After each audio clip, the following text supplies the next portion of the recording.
Hello again, and this is our series I've entitled 66 Books, a series of 66 short podcasts that look at the 66 books of our Bible. And we've reached the book of Ecclesiastes, the book of the mystery of life.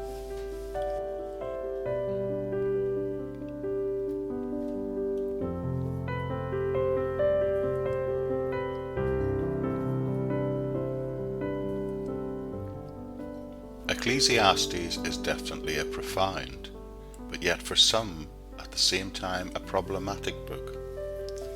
Some people have described it as the most mysterious book in all the Bible. It is interesting to note that it is still a favourite book of many people, including some famous atheists such as Volney and Voltaire.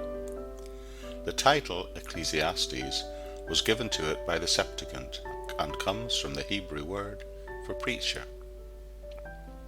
The author identifies himself as the son of David, king in Jerusalem.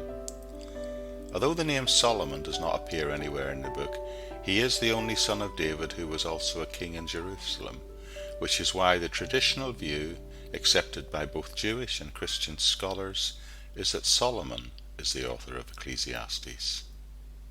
There is an ancient Jewish tradition which says that Solomon wrote the Song of Solomon in his youth, Proverbs he wrote in middle age, and Ecclesiastes was written in his older years. In other words, he wrote on love as a young man, wisdom as he grew old, and the mystery and futility of life as an old man. Ecclesiastes is not a story or an argument that moves through the book in a narrative developed verse by verse.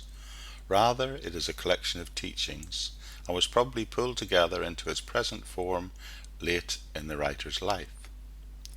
Nevertheless, each section is related to the book's central message, and that message is presented at length in the opening 2 chapters, and then it is related and discussed in part or in whole in the following sections as you progress through the book. Many believe the main subject of the book of Ecclesiastes is vanity. The book begins and ends with that phrase, vanity, vanity, all is vanity. The word vanity has a much more nuanced definition than our modern idea of foolish pride. The Hebrew word actually meant emptiness or vapor, something that was transitory, something that had no gravitas, that was unsatisfactory in its core idea. The message of Ecclesiastes is, even though life can appear futile, at the same time we must recognize that it is a gift from God, which necessitates that we trust Him and obey Him. Therefore the message is that truly wise people should live their lives in obedience to God, recognizing that God will eventually judge all human beings. Contrary to how this may sound on the surface, this book is really not pessimistic at all. It teaches that in spite of the troubles we are to enjoy life and trust God. It's important that we should not approach Ecclesiastes as if it was written by another priest or a prophet like some of the other books.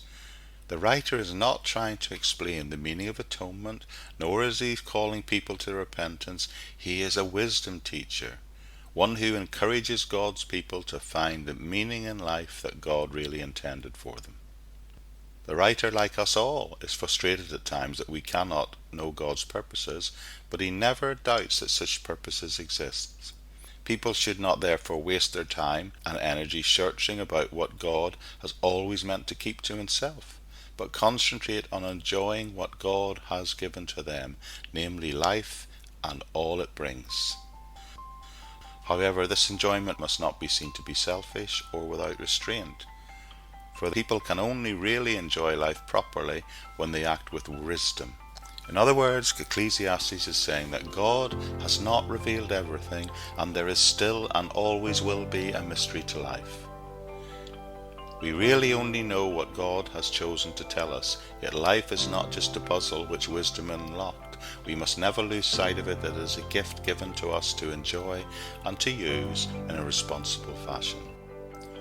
So to summarize the book of Ecclesiastes in a short phrase, it's a book written by someone of great wisdom, an old man, most likely Solomon, and it was written to young people in general, perhaps even to his son in particular, to say that godly wisdom teaches that although life may appear to be futile, we are to still fear God, obey God, and enjoy life.